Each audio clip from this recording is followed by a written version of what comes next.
Hi, I'm Krista Grinderlens. And I'm Michael Grinder. Yes. She's often asked me what's my favorite thing to talk about that is the most sophisticated thing I've come up with, and it's perception. Now, if you look at this, some people call this perception, and they go, do you see the young woman or the old lady in terms of that? That's perception. But you've come up with a different way of thinking about it, and that is, how do you know the accuracy of your perception? Exactly. Like going through life, you have these gut instincts sometimes, right? And you're like, okay, is it accurate or is it not accurate? Yeah. Well, if you want to kind of test the waters of the accuracy of that, Right. you want to start off with what is the baseline for whatever interaction is happening. It could be between two people and their interaction, and what is the norm or what we call baseline between that. Yeah. It could be you and someone else Yeah. in terms of trying to figure out that baseline. Or it could be a group. Yeah. If you're like in a group and you figure out, oh, okay, here's the baseline for what happens. If you are new to that group, you almost have to be a fly on the wall.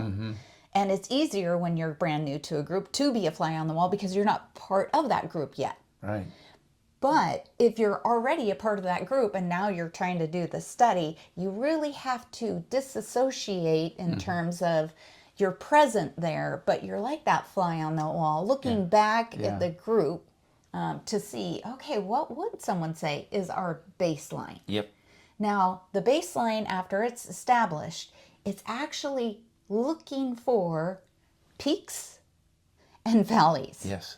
So if it goes above that baseline or Amplification of voices, gestures. below. Yes. And some people have that all the time. Yeah. So when you first meet them, you're like, oh, there's a spike. Yeah. But then you're like, oh, wait. That's no. their baseline. Yeah, they did that 5 times within 2 minutes or whatever. Yes. Then you're like, okay, that's that person's baseline.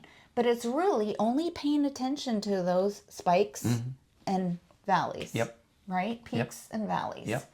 So then once we know the baseline, anything that is a change away from the baseline, that's what's important. So if we're always quiet and we go loud, then whatever was loud was more important than anything that was going on because it's beyond the baseline. If we're always loud and we go quiet, that's what's important.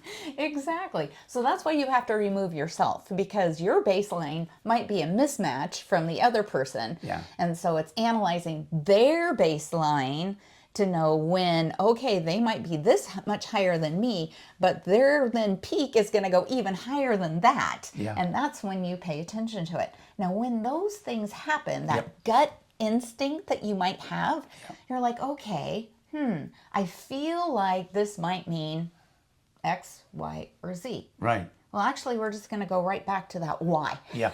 And we're going to call it Y1, Y2, Y3. Why Why did did that happen? Exactly. And if you can then identify my gut is going to be my Y1, Yeah. I'm going to force myself to say, okay, wait, what's another possibility, right? Yep. And then what's a third possibility? And what it does is it takes you from a fixed mindset to a growth mindset. So you're aware of it.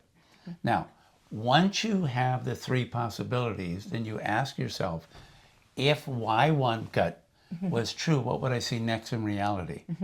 If Y2 and Y3 are, what would I see next? So it keeps you being the fly on the wall outside yourself to know what's going on. That increases the accuracy of your interpretation. And it's almost like a game plan to double check. Like, okay, did I get this right? Yeah. It's like, what did you see in here? Yep. And like, check, but Yep. don't have it out when you're with other people. It's like stored up here. Yep. Then with that, if it happens again, you have to go back to, Y1, Y2, Y3, but you already have your Y1, Y2, Y3. Yep. One might have been accurate the last time. Yep. And maybe this time it's not. Agree. So you have to figure out, is this a pattern? Yes. Or is it an isolated Yes. time? Now, since 80% of all the communication is nonverbals, we have created a book that will help you understand patterns. It's called The Elusive Obvious, the Science of Nonverbal Communication. What it basically teaches you is this. If you can recognize a pattern, can you then label whatever that pattern is? Can you predict what is likely to happen? And then can you respond to it? So those are the 4 levels of how to be intelligent. Yeah. You know, you've spent time with us, Becoming a better communicator. and your time is very valuable. So try these nonverbal tips and tricks Today. today. Thank you. Thank you.